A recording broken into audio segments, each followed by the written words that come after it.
من العجائب اللي مرت علي، مرة كنت في الحرم المكي وكنت أطوف حول الكعبة. بعد ما خلصت الطواف جاء واحد صاحبي سلم علي ومعاه 3 شباب مسوين عمرة، فقال لي أدعي لهذا الأخير، آخر واحد فيهم. طلعت فيه قلت له إيش عندك؟ قال عندي عملية. قلت له إيش من عملية؟ أشار إلى فمه. قلت له ما شاء الله، حتشيل ضرس العقل تصير بدون عقل زي أمزح معه. عند الحرم واحد مسوي دمه خفيف عند الكعبة، فابتسم كده ابتسامة الحزين. قال لي لا والله يا أخوي عبد الله، قال لي عندي سرطان في لساني وانتشر في فمي كامل، والآن الدكاترة قالوا استئصال الفم بالكامل، اللسان مع البلعوم مع المريء مع سقف الحلق العلوي والسفلي. يعني كيف حيعيش هذا؟ تخيل الإنسان بدون فم، بدون لسان، بدون بلعوم ومريء، كيف يأكل ويشرب؟ لما قال لي كده والله كأنه غرز خنجر في صدري. قلت كيف حيعيش في نفسي؟ على طول ربي ألهمني، قلت له من اللي ابتلاك؟ قال لي الله. قلت له شافك بعيد فقربك، أحبك، هو يحبك بس أنت ما تبغى ترجع. ها؟ والله أنت صلاتك ما تقربك شبر، يمكن تصلي وأنت عاقل أبوك وأمك ما يقبل الله منك ولا شيء، يمكن برك الوالدينك ما يقربك لله، يمكن معاملتك مع الناس ما تقربك لله شبر، وهو يحبك يبغاك ترجع. الله يقول عبادي أبتليهم بالمصائب لأطهرهم من المعايب. فقلت له ابتلاك عشان يردك له. ليش؟ عشان يقول إن الله عند المنكسر قلوبهم. طيب قلت له طيب من الذي يشفيك؟ قال الله. قلت له الله يقول وإذا مرضت فهو إيش؟ فهو ولا فالطبيب؟ فهو. قلت له طيب أطول سجدة سجدتها في حياتك كم دقيقة؟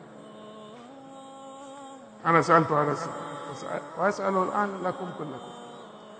كل واحد عنده هم، كل واحد عنده اللي زوجته واللي ولده واللي. أطول سجدة سجدناها بين يدي الله كم دقيقة؟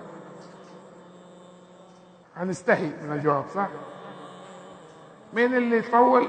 اللي سجد سجدة أكثر من 5 دقائق يرفع يده في حياته كلها. مين؟ أكثر من 5 دقائق ما في أحد فيكم صح؟ طيب وقلت له هذا الشاب قلت له كم؟ قال لي ما تتجاوز 3 دقائق. قلت له أطول سجدة سجدتها بين يدي طبيب يعني تنتظر منه حل. قال لي أوه بالساعات. قلت له طيب إيش قال لك الطبيب؟ قال ما لك حل، من 1 إلى 5% نسبة نجاح العملية. قلت له لو قالوا لك طبيب في أمريكا والطبيب هذا حلك عنده وتنتظره من الصباح إلى الليل في الشمس، تنتظره ولا لا؟ قال لي والله انتظر. قلت له طيب لو شاف أشعاتك وكل شيء وقال لك ما لك شيء إيش حتسوي؟ قال لي خلاص. قلت له طيب وربك اللي بيده الحل جابك لبيته قبل العملية بيومين، كان يوم خميس يوم قابلته، عمليته يوم السبت، ونسبة نجاح العملية حقه من 1 إلى 5%. قلت له هل جابك البيت عشان يردك فاضي؟ هيا روح الآن أسجد بين يديه ولا ترفع راسك إلى يشفيك. أنا قلت له الكلمتين هذه وكبرت أصلي. هو صلى جنبي مع الناس والزحمة هذا، سلمت سلموا علي وهو ما أدري كيف، وتلخبطنا ما عاد عرفت مكانه ونسيت ما أخذ رقمه ومشيت، وجلست 8 شهور وأنا أفكر في هذا الشاب كيف حيحل هذا، كيف حيعيش بعدها. والله يا أخواني بعد 8 شهور رحت كان في حفل للمعاقين بجدة. أول ما دخلت لقيت ابن خالته اللي عرفني عليه جاي يسلم عليه. قلت له أول بشرني، إيش سوى ولد خالتك؟ قال لي والله يا بشر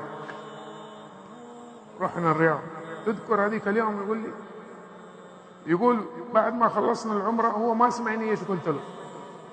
يقول قال بروح الحمام الله يكرمكم دورة المياه. يقول وراح غاب ساعة ونص ما جاء.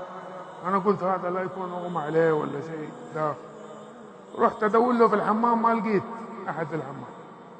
قلت يمكن تلخبط ضيع، يمكن راح المكان اللي أنا فيه. يقول وأنا راجع لقيت واحد ساجد عند البرادات على مويه.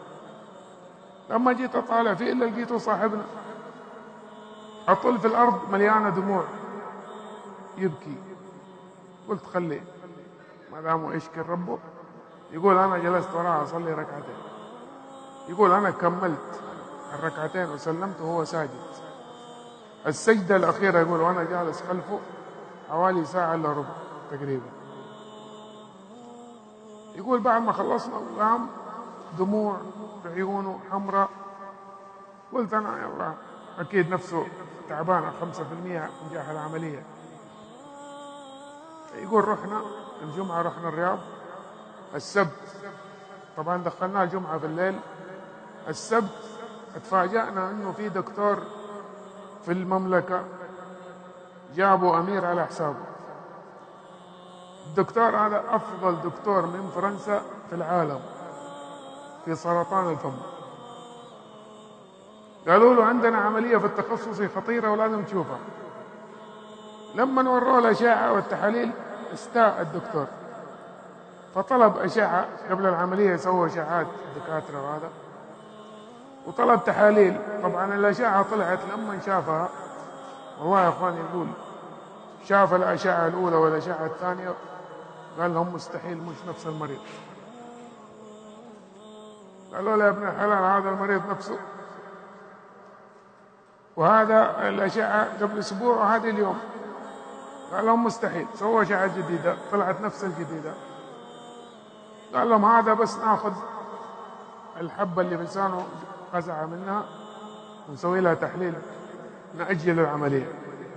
أجلوا العملية أسبوعين. طلع التحليل قالوا ما عنده سرطان منتشر. هي الحبة اللي بلسانه هذه شالوها 4 شهور كيماوية لأن ما في وجه. وإذا مرضت